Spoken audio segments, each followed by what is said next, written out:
ఫలితాలన్నీ ఇంకా దాదాపుగా కొలిక్కి వస్తూ ఉన్నట్టున్నాయి.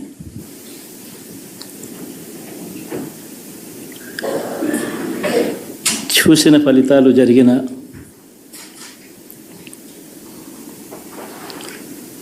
పరిస్థితులు చూస్తే నిజంగా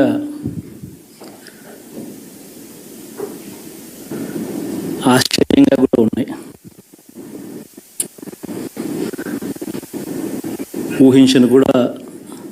ఊహించలేదు ఇలా జరుగుతుందని, ఇలా వస్తాయని కూడా. బట్ ఎస్,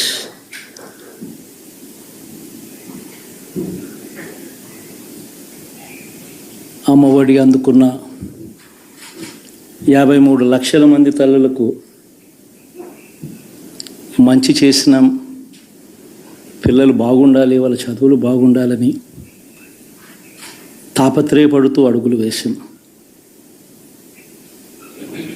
మరి అక్క చెల్లెమ్మల ఓట్లు ఏమయ్యాయో తెలీదు. 66 లక్షల మంది అవ్వాతాతలకు, వితంతులకు, వికలాంగులకు గతంలో ఎప్పుడు జరగని విధంగా మంచి చేసింది. వారి కష్టాల్లో తోడుగా ఉంటూ, వారి కష్టాన్ని అర్థం చేసుకుంటూ, వారి ఇంటికే పంపించే వ్యవస్థను సైతం తీసుకొస్తూ, గతంలో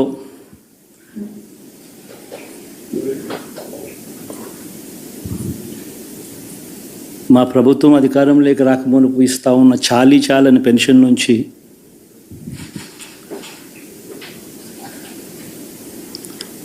ఎంతో మంచి చేస్తూ అడుగులు వేసినా కూడా ఆ అవ్వాతాతలు చూపిన ఆప్యాయత ఏమైందో కూడా తెలియడం లేదు.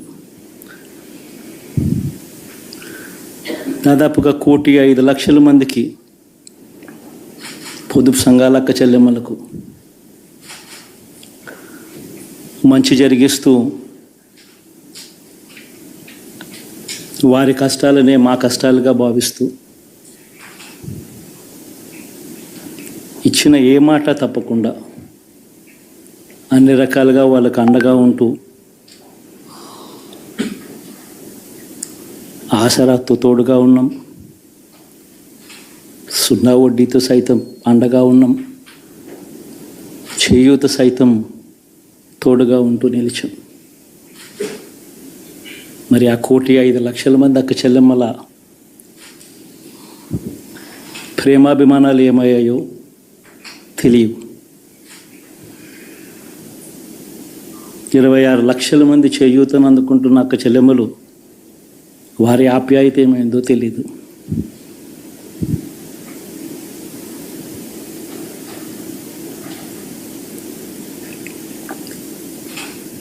పిల్లల చదువుల కోసం ఏ తల్లి ఏ తండ్రి ఇబ్బంది పడకూడదు అని మొట్టమొదటిసారిగా పూర్తి ఫీజులు ఇస్తూ తీసుకొచ్చి అందగా నిలిచాం. చదువుల్లో ఎప్పుడూ చూడని మార్పులు తీసుకొచ్చాం.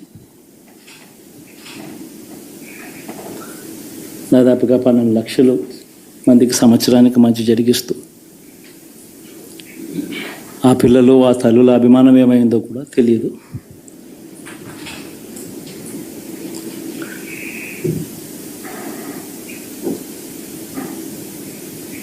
దాదాపుగా 54 లక్షల మంది రైతన్నలకు గతంలో ఎప్పుడూ చూడని విధంగా, జరగని విధంగా పెట్టుబడికి సహాయంగా అందించే కార్యక్రమం మొట్టమొదటిగా జరిగింది మన ప్రభుత్వం వచ్చాకే.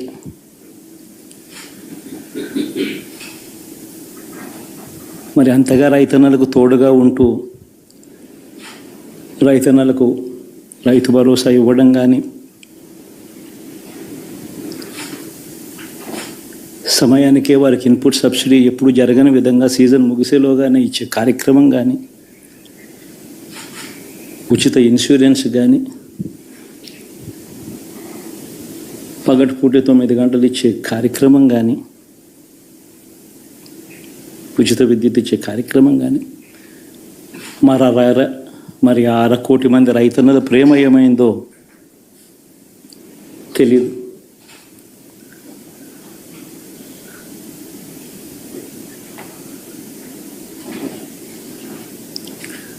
మరి ఇన్ని కోట్ల మందికి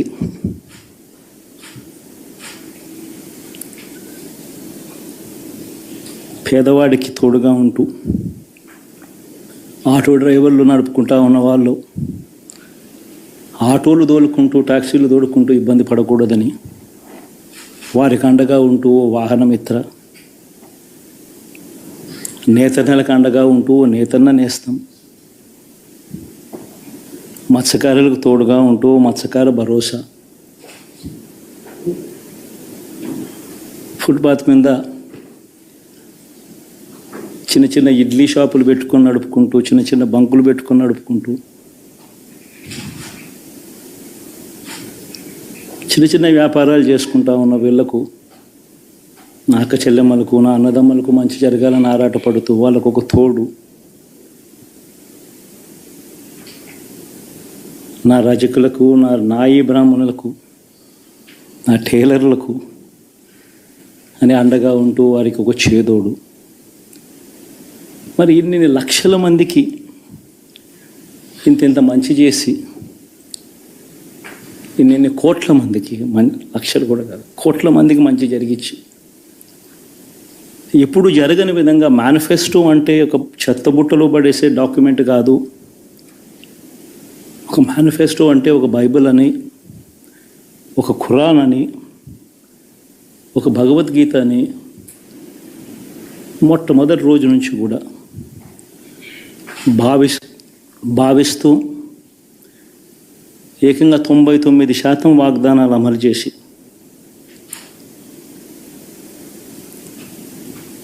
అంతే చిత్తశుద్ధితో ఆ మేనిఫెస్టోను కూడా అక్క చెల్లెమ్మల ఇంట్లోకి తీసుకొని వెళ్ళి చూపించి మీరే టిక్కు పెట్టండి అనే నిబద్ధత గల ప్రభుత్వంగా పనిచేసాం. ఇప్పుడు జరగని విధంగా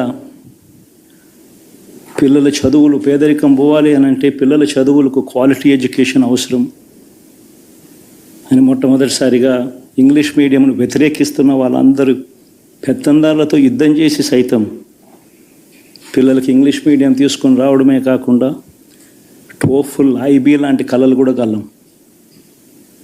ఆ పేద పిల్లలకు అండగా నిలబడాలని, తోడుగా ఉండాలని, వారి చరిత్రలు మార్చాలని, ఎప్పుడు చూడని విధంగా గ్రామ స్థాయిలోనే సచివాలయ వ్యవస్థ, వాలంటీర్ల వ్యవస్థ తీసుకొచ్చి ప్రతి ఇంటికి సేవను అందించే కార్యక్రమం చేశాం. వివక్ష లేకుండా, కరప్షన్ లేకుండా దాదాపుగా 2,70,000 కోట్ల రూపాయల పైచిలకు ఇంటి వద్దకి అందించగలిగాం.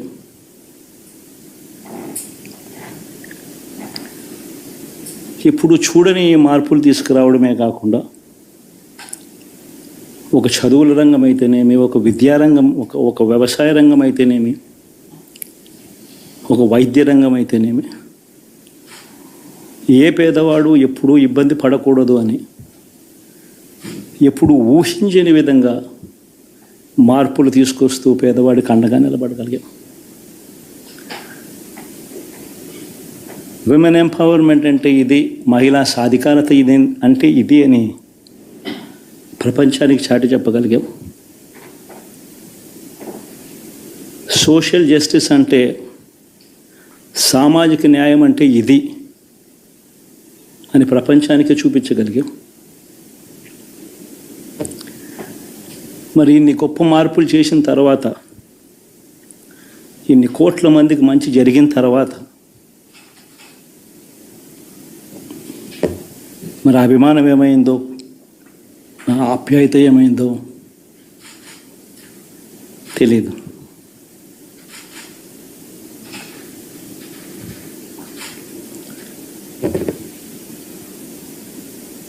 ఎవరో మోసం చేశారు, ఎవరో అన్యాయం చేశారు అని చెప్పి అనొచ్చు, కానీ ఆధారాలు లేవు.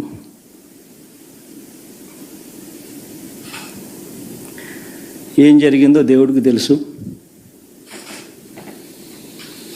పెద్ద నేనైతే చేయగలిగింది ఏమీ లేదు. ప్రజల తీర్పు తీసుకుంటాం, కానీ మంచి చేయడానికి మాత్రం ప్రజలకు తోడుగా ఖచ్చితంగా ఉంటాం. వాయిస్ ఆఫ్ ది వాయిస్లెస్ కింద ఈ పార్టీ తాను చేయాల్సిన పని తప్పకుండా చేస్తుంది. పేదవాడికి అండగా ఉండే కార్యక్రమంలో ఎప్పుడూ కూడా పేదవాడికి తోడుగా ఉంటూ గలం విప్పుతుంది, పేదవాడికి అండగా నిలుస్తుంది.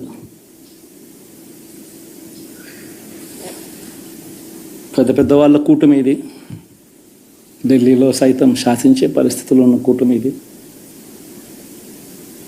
ఆ కూటమిలో ఉన్న బీజేపీకి, ఆ కూటమిలో ఉన్న చంద్రబాబు గారికి, ఆ కూటమిలో ఉన్న పవన్ కళ్యాణ్ గారికి, అందరికీ కూడా వాళ్ళ గొప్ప విజయానికి అభినందనలు.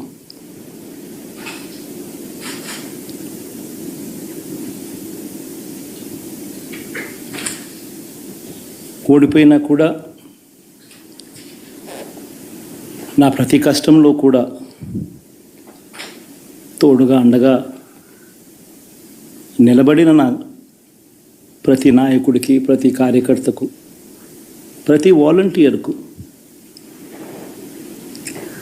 ప్రతి ఇంట్లో నుంచి వచ్చిన ప్రతి స్టార్ క్యాంపెయినర్గా నాకు తోడుగా నిలబడిన నా అక్క చెల్లెమ్మలకు, అన్నదమ్ములకు, మీ అందరికీ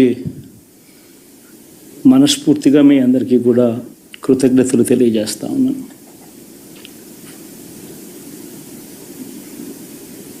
ఏం జరిగిందో తెలియదు, కానీ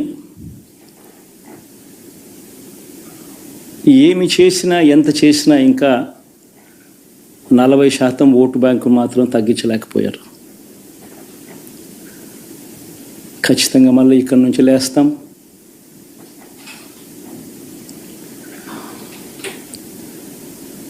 మళ్ళీ ఇక్కడి నుంచి గుండె ధైర్యంతో నిలబడి మళ్ళీ లేస్తాం. ప్రతిపక్షంలో ఉండడం కొత్త కాదు, పోరాటాలు చేయడం అంతకన్నా కొత్త కాదు. నా రాజకీయ జీవితం అంతా కూడా ప్రతిపక్షంలోనే గడిపా, ఈ 5 సంవత్సరాలు తప్ప. పోరాటాలే చేశా. రాజకీయ జీవితంలో ఎవడు చూడని కష్టాలు కూడా అనుభవించా.